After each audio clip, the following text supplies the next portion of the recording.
Hello plant lovers, here is Rahul Rao from Horticulture Rejuvenation. Today I am with Phoenix rubellini, which is commonly known as pygmy red palm or phoenix palm. This plant is 4-5 years old. Today I am going to discuss about this plant. Actually this plant is easy growing, but if you not care it right, you can struggle with this plant. So stay till the end.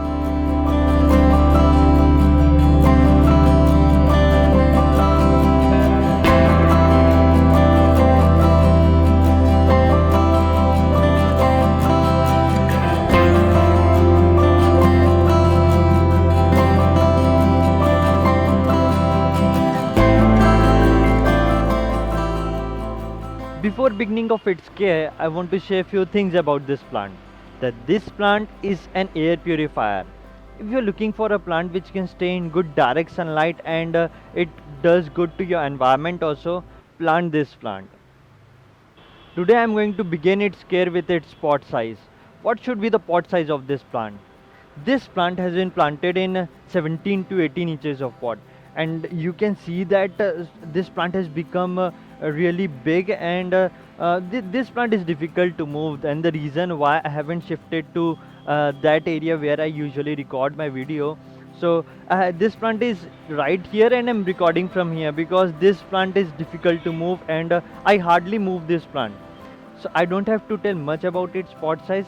This plant has been planted in extra large size pot, so you have to plant in large pot as much as you can take. So you don't have to repot for at least couple of years if you will plant in large pot. So it is simple, plant in large pot. To grow palm healthy, you have to keep the soil well drained. This is one of the important part for palms, that it requires well drained soil. So in brief, keep the soil well drained and do not miss sand. After that I'll come to its sunlight. How much sunlight pygmy red palm requires? It requires 6 to 8 hours of direct sunlight, and during summers you can reduce the amount of direct sunlight to 3 to 4 hours. After that you will provide indirect sunlight during summers, it would be good.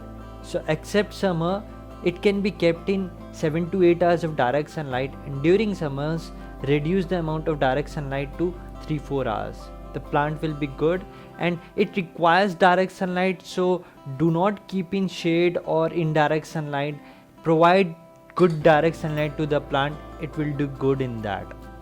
When I'll come to watering, check for at least 1 inch of moisture before you water. Let the soil become dry before you water the plant.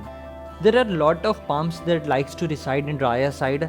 I can show you right now one of the palm, it is in front of me, that is foxtail palm. Then another is Chinese palm. So these palms likes to reside in drier side, so you have to understand this thing. And one of the reason that this is easy growing plant, because it shows overwatering and underwatering symptoms. Whenever the tip of the leaf will become dry, you are overwatering this plant.